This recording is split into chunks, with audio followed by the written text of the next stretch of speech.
Tape 3W suivi d'école au Sénégal. D'accord.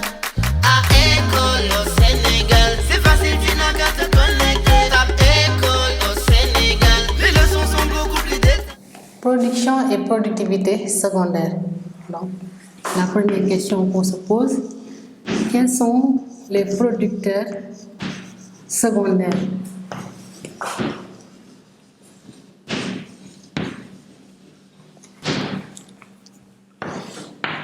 Les producteurs secondaires de l'écosystème, ce sont les différents consommateurs. Donc les consommateurs vont se nourrir, mais également ils vont produire de la matière. Donc ce sont les consommateurs qui sont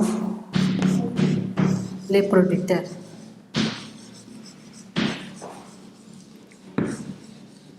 Secondaire. Okay. Maintenant, c'est quoi la productivité secondaire?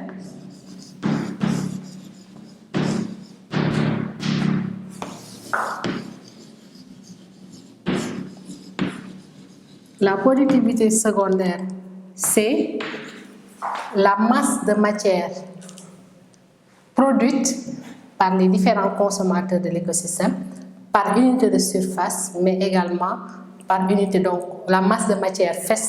Maintenant, c'est quoi la productivité secondaire? Donc la productivité secondaire, on définit d'abord la productivité secondaire brute, c'est la quantité de matière vivante produite par unité de surface, par unité de temps et par unité de surface, donc par les consommateurs donc de l'écosystème. Ok. Et maintenant, on définit ce qu'on appelle la productivité secondaire nette, qui est égale à la productivité secondaire brute moins les pertes par respiration qu'on appelle R. Ok. Dans un écosystème, si je prends un exemple, dans un écosystème, si vous avez des producteurs primaires, donc comme une plante verte, ok, des plantes vertes. Vous avez deux consommateurs, pour simplifier. Okay. Par exemple, vous avez la vache et vous avez également un insecte qui est granivore, par exemple. Ok. Donc, dans l'écosystème que je viens de définir, nous avons dit qu'on a des producteurs, mais également les consommateurs. Si je m'intéresse à ce consommateur qu'on appelle la vache, qui est un consommateur primaire parce qu'il se nourrit de plantes vertes, donc c'est un herbivore. Cet herbivore va manger une partie de la productivité secondaire primaire. Donc, ce qu'il va manger, c'est ce qu'on appelle la matière ingérée. Ça s'écrit I. Ok. Dans ce qu'il a ingéré, une partie seulement sera assimilée par la vache. La partie assimilée, on l'appelle A. Donc c'est la matière assimilée.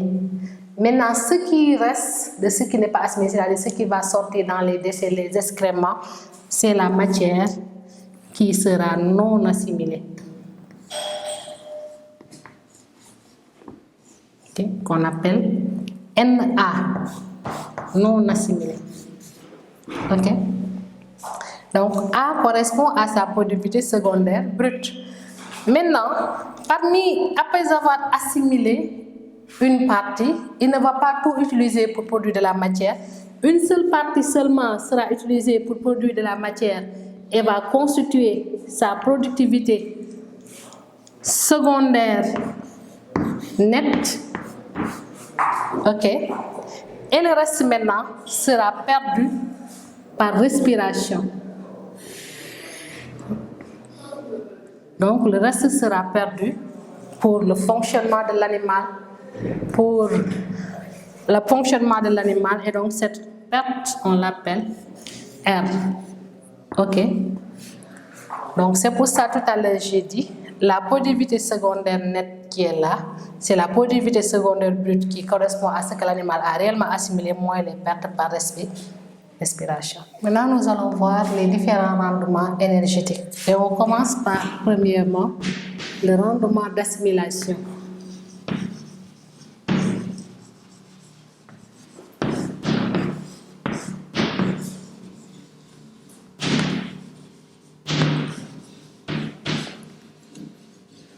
Le rendement d'assimilation qu'on peut noter RA.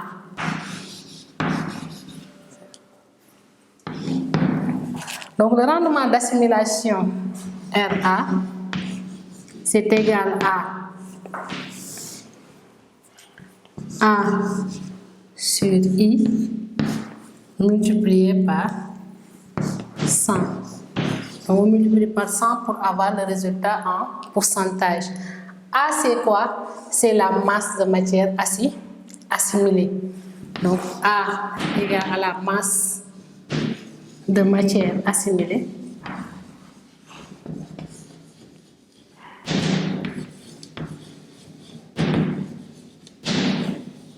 Et maintenant I, c'est la masse de matière, bien la quantité de matière. Ok, la quantité de matière qui est ingérée.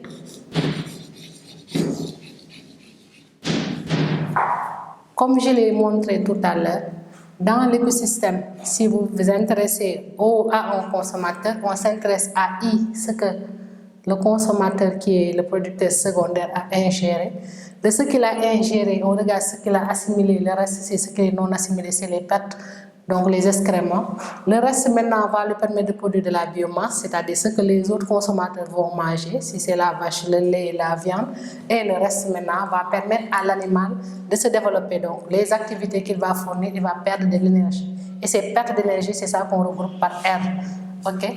Donc le rendement d'assimilation se calcule par RA, donc c'est égal à A sur I.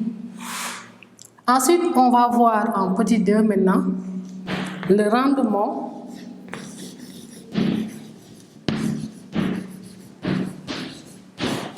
écologique de croissance.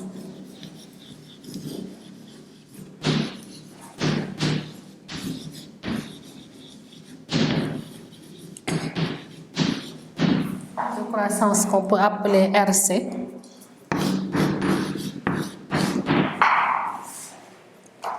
Donc RC, c'est égal à PSN sur I. Et on multiplie par 100 pour avoir le rendement en pourcentage. Et on dit que c'est ce rendement qui intéresse plus l'éleveur, par exemple, parce que ça permet de connaître ce que l'animal a réellement produit. Ok, donc la productivité secondaire nette, c'est ce que l'animal a réellement produit sur ce qu'il a ingéré, qu'on appelle le rendement écologique de croissance. Et le dernier rendement qu'on va voir, c'est le rendement de production.